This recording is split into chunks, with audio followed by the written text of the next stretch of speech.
সবাই ভালোভাবে পুজো কাটাবেন, ভালোভাবে পুজো আমরা তা করতে থাকবো।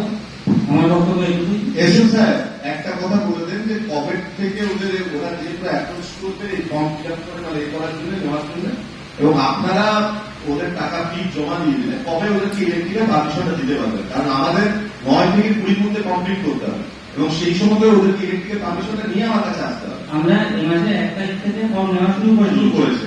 হ্যাঁ, আজ থেকে আমাদের কোটেশন জেনারেট করার যে ব্যাপারটা সেটা হচ্ছে আগামী সপ্তাহ থেকে আমরা কোটেশন দেওয়া শুরু করবো। সোমবার থেকে, আজ থেকে শুক্রবার শেষ তারিখ শনিবার অফিস বন্ধ থাকে। তো কোটেশন দিয়ে করা ফাইন বলেছে যাবেন কোটেশন জমা দিলে সেদিন আপনাকে পারমিশন দিতে হবে। পারমিশনের ফর্মটা পুলিশের যে একটা সিঙ্গেল ফর্ম আছে সেই ফর্মটা আপনাদের ফিল আপ করে নিয়ে আসতে হবে। হ্যাঁ, সিঙ্গেল উইন্ডোর ক্ষেত্রে এখানেই টাকা জমা করা হবে, টোকেন দিয়ে দেওয়া হবে এবং কাটানো হবে। একটা অনুরোধ রেখেছি সব হিসাবের কাছে যে আপনার সমুদ্রবন এবং নটরপুর জিডি এই দুটো জিডি যদি সিঙ্গাপুরের সাথে একই দিনে না করা হয় তাহলে আমাদের ক্রাউড কন্ট্রোল করতে একটু সুবিধা হয়। ইলেকট্রিকের ফর্মের সঙ্গে কি কি প্রমাণ দেওয়া হবে?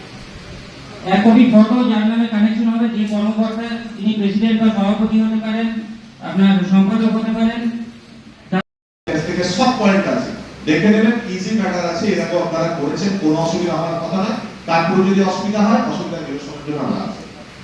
সেকেন্ড হচ্ছে পূজা কমিটির রেজলিউশন, তার একটা সার্টিফাইড জেরক্স কপি বা অরিজিনাল। রেজলিউশন মিন্স আপনারা যে এই বছর 2000 শারদীয় দুর্গোৎসব 2024 পূজা করতে চলেছে সেটার যে সামগ্রিক সিদ্ধান্ত পূজা কমিটি, সেটা আপনাদেরই পূজা কমিটির প্যাডে লিখে আমাকে তার সঙ্গে অ্যান্সার যে আমরা প্রতি বছরের না এই বছরও অনুষ্ঠানে যে স্থানে করি সেই স্থানে এই বছর শারদীয় দুর্গোৎসব সমস্ত সরকারি নীতি নিয়ম মেনে করতে চলেছি। ইহা আপনার অবগতির জন্য জানানো। Just second copy. থার্ড এছাড়া যেটা লাগবে গত বছরের যে পার্টিশন আছে তার কপি এবং ডেকোরেটরের বিল, যাতে আপনারা কি কি ব্যবহার করবেন সেগুলো। আর ছাড়ের ব্যাপারটা মাননীয় রাজ্য সরকার এবারে যা ঘোষণা করেছেন সেই অনুযায়ী গত বছর যা ছিল যে যা ইউনিট হয় আর কিলোওয়াট আওয়ার পার ডে তার উপর 66.66% মানে প্রায় 2-3 ভাগ ছাড় ছিল, 1-3 ভাগ দিতে হয়েছিল। এবার সেটা আরো বেড়েছে। তো এবার 75% ছাড় হয়েছে, 25% লাগবে। টাকার অঙ্কটা 188 টাকার উপর ছাড়টা হচ্ছে 47 টাকা পার কিলোওয়াট পার ডে এই হিসেবে লাগবে।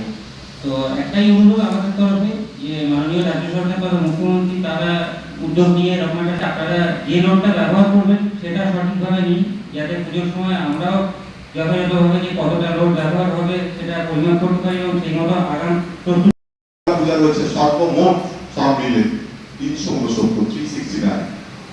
এর মধ্যে সার্বজনীন দুর্গা পূজা, কমিউনিটি দুর্গা পূজা 326টা, 43টা আমাদের প্রাইভেট বা বাড়ির পূজা।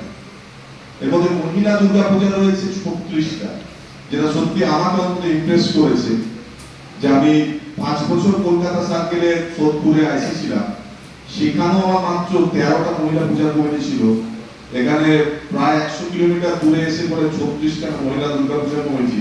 মহিলাদের উৎসবের জন্য আমি আমাদের আলাদা কেউ থ্যাঙ্কস জানাচ্ছি মহিলা কমিটি পূজা দেখে আসছি। সিটি ফায়ার এখন এসে পৌঁছায়নি, তাদের কাছে যা যা সার্কুলার এসছে, যা যা অর্ডার এসছে সেগুলো তারা কমিউনিকেট করবে।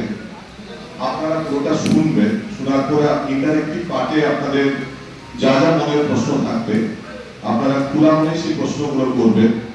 গতকালকে আমি হোয়াটসঅ্যাপের মধ্যে প্রথম কমিউনিকেশন করেছি, ফার্স্ট টাইম হোয়াটসঅ্যাপ গ্রুপে।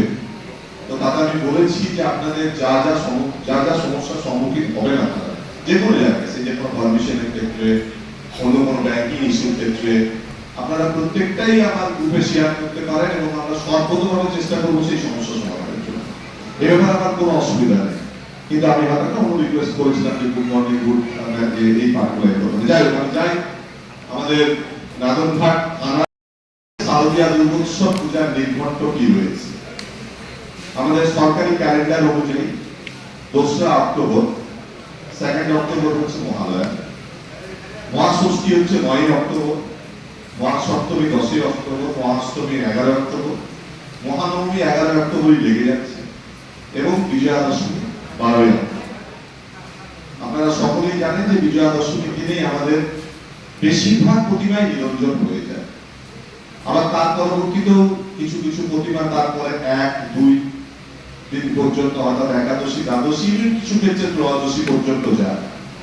প্রতি বছর নিরঞ্জন করার ক্ষেত্রে একটা হোম পুলিশ ডিপার্টমেন্টের একটা সার্কুলার অর্ডার এবং টেন্টেটিভ লাস্ট ডেট আসে। এটা এই বছর এখনো পর্যন্ত আমাদের কাছে এসে পৌঁছায়নি যে এই বছর দুর্গাপূজার নিরঞ্জন বা বিসর্জনের অন্তিম তারিখ কত। এটা যখনই যে মুহূর্তে আসবে সেই মুহূর্তে আমি গ্রুপ হোয়াটসঅ্যাপে শেয়ার করে দেব। মনের মধ্যে এখনই কারো প্রশ্ন চলে আসতে পারে যে ফর্ম ফিল আপের সময় একটা কলাম থাকে যেখানে বিসর্জনের ডেট বসাতে হয়, সেই প্রশ্নগুলো আমি আসছি, প্রশ্ন আমি সবগুলোই আপনাদের যাতে ক্লিয়ার করে দেওয়া যায় সেগুলো আমরা বলবো। তারপরে যদি কারো কিছু অসুবিধা থাকে সেটা আমরা দেখবো। পরিসংখ্যানগতভাবে যদি আমরা একটু যাই,